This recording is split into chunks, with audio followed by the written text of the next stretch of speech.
Good morning students, I am Vineet Uttam, your SST teacher, and today we will discuss about the chapter number 2 of civics, institutional representation of democracy, and this is the first part of that video. In this chapter we will discuss about the universal adult franchise, elections, political parties, ruling parties, opposition party and the colonial government. So let's start. Students, universal adult franchises के बारे में हम लोग पहले भी discuss कर चुके हैं। मैंने डेमोक्रेसी के जितने भी वीडियोस बनाए हैं, आई होप, मुझे लगता है कि लास्ट जो आपका फर्स्ट चैप्टर है डेमोक्रेसी, इसमें भी मैंने यूनिवर्सल एडल्ट फ्रेंचाइजी के बारे में बताया है, लेकिन मैं फिर भी आपको ये बता देता हूँ। Universal adult franchise is given to the all Indian citizens who have the attained the age of 18 years. Means जो 18 वर्ष या उससे अधिक उम्र के नागरिक हैं हमारे देश के, उनको एक अधिकार दिया गया है वयस्क मताधिकार का। मीन्स वो अपने मताधिकार का, वोट डालने के अधिकार का प्रयोग कर सकते हैं। इसी को कहा जाता है यूनिवर्सल एडल्ट फ्रेंचाइजी। मीन्स सार्वभौमिक वयस्क मताधिकार।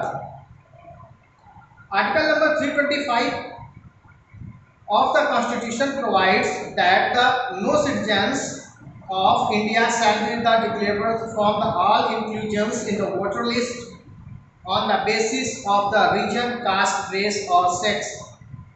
मीन्स किसी भी हमारे संविधान के आर्टिकल नंबर 325 में ये कहा गया है कि किसी भी भारतीय नागरिक को उसके कास्ट, उसके जन्म स्थान, उसके इकोनॉमिक स्टेटस, उसके जो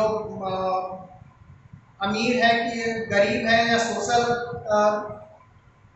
तरीके से किसी भी प्रकार से उसको वोटर लिस्ट में नाम लिखवाने से मना नहीं किया जा सकता है। अब इसके आगे ये बात करते हैं कि इलेक्शंस के बारे में बात करते हैं कि ये इलेक्शंस क्या होते हैं, चुनाव क्या होते हैं। It is the contest between the various political parties,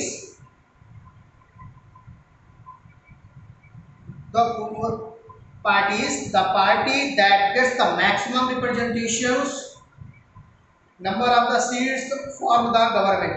means ये कुछ पार्टियों के बीच में आपस में एक प्रतिस्पर्धा होती है और जो अधिक सीटें जीतता है, जो मैक्सिमम सीटें जीतता है, उसकी सरकार बनती है, मतलब वो सरकार बनाता है, वो मेजोरिटी में होता है। In a democracy elections take the place था periodically, for example the general elections to the Lok Sabha are held after every 5 years। जो डेमोक्रेसी होती है, उस डेमोक्रेसी में, लोकतंत्र में चुनाव का एक समय निर्धारित है कि कितने समय बाद चुनाव होंगे। अगर हम लोग जनरल इलेक्शंस की बात करें, जैसे लोकसभा के जो चुनाव होते हैं, वो एवरी 5 ईयर्स, प्रत्येक 5 वर्ष के बाद ये चुनाव होते हैं। The election commission consists of a chief election commission and 2 election commission। जो इलेक्शन कमीशन होता है, जिसको हम लोग निर्वाचन आयोग कहते हैं, इसमें एक मुख्य चुनाव आयुक्त होता है और 2 चुनाव आयुक्त होते हैं। Means 1 chief election commission and 2 election commission. तो एक मुख्य चुनाव आयुक्त और 2 चुनाव आयुक्त। हमारे देश में 2 तरीके के चुनाव होते हैं। In our country there are the 2 types of the elections. The first one is the direct election and the second one is indirect election. अब आप ये सोच रहे होंगे कि ये डायरेक्ट इलेक्शंस क्या होते हैं, इनडायरेक्ट इलेक्शंस क्या होते हैं, तो इसके बारे में थोड़ा सा जानते हैं। जो डायरेक्ट इलेक्शंस होते हैं, उसमें जो सिटीजन्स होते हैं वो डायरेक्टली वोट करते हैं। जैसे लोकसभा का जो चुनाव होता है, विधानसभा के जो चुनाव होते हैं, या जो आप नगर पालिका या जो लोकल एडमिनिस्ट्रेशन के चुनाव होते हैं, इसमें क्या होता है कि जो नागरिक होते हैं वो डायरेक्टली जाकर बटन दबा के या बैलेट पेपर में जाके डायरेक्टली चुनाव में वोट डालते हैं। तो ये डायरेक्ट प्रोसेस है, प्रत्यक्ष चुनाव है। एक होता है इनडायरेक्ट चुनाव। इनडायरेक्ट चुनाव में ये होता है कि जो जनता के द्वारा चुने गए प्रतिनिधि होते हैं, मतलब जनता के द्वारा चुने गए जो रिप्रेजेंटेटिव्स होते हैं, वो जाकर जब चुनाव में वोट डालते हैं किसी चुनाव में, तो वो इनडायरेक्ट चुनाव, इनडायरेक्ट इलेक्शंस होते हैं। जैसे अपने देश में जो प्रेसिडेंट का चुनाव होता है, राष्ट्रपति का जो चुनाव होता है, तो राष्ट्रपति के चुनाव में डायरेक्टली हम लोग वोटिंग नहीं करते हैं, लेकिन हमारे द्वारा चुने गए जो रिप्रेजेंटेटिव्स होते हैं वो अपने मताधिकार का प्रयोग करते हैं behalf of the citizens of the country. अब बात करते हैं टाइप्स ऑफ इलेक्शंस। चुनाव के प्रकारों के बारे में बात करते हैं कि कितने प्रकार के चुनाव होते हैं। सबसे पहले हम लोग बात करते हैं जनरल इलेक्शंस।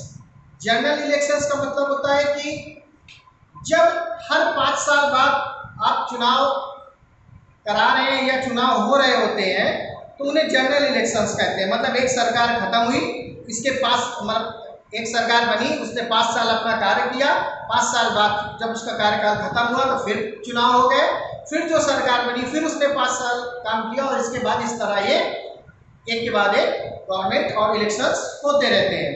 तो ये तो हो गया जब पूरे 5 साल की सरकार चलती है, उसके बाद चुनाव होते हैं। फिर आता है mid term elections. Mid term elections में होता है कि अगर बीच में लोकसभा या Vidhan Sabha means the mid term elections are held as are constituents of the dissolution of Lok Sabha और the state legislative assembly before the expiry of its term of 5 years। तो जो लोकसभा है या लेजिस्लेटिव आपकी असेंबली है, विधानसभा है, तो ये जब अपने 5 वर्ष के कार्यकाल को पूरा करने से पहले चुनाव हो जाते हैं।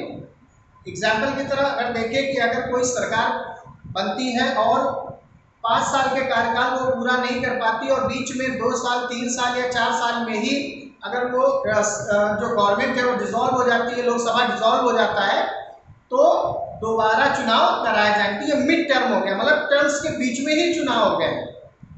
अब बात करते हैं बाई इलेक्शंस के बारे में। बाई इलेक्शंस वहां होता है कि अगर कोई रिप्रेजेंटेटिव अपने कार्यकाल में नहीं रहता, बीच में अगर वो खत्म हो जाता है, किसी तरीके से मृत्यु हो जाती है, तो वो जो सीट खाली होगी, वो जो सीट वैकेंट हो जाती है, उस वैकेंट सीट को फुलफिल करने के लिए वहां पर दोबारा चुनाव कराए जाते हैं। If a representative dies before the completion of his tenure or the seat is vacant due to the some other reason, the elections are held to fill the vacant seat। मतलब किसी रीजन से उसकी मृत्यु हो जाए या other किसी reason से वो रिजाइन कर सकता है, तो किसी भी अगर ऐसी कोई परिस्थिति बनती है तो वहां पे बाई इलेक्शंस कराए जाते हैं। Friends, this is the first part of this video. Wait for the second part. Till then bye bye.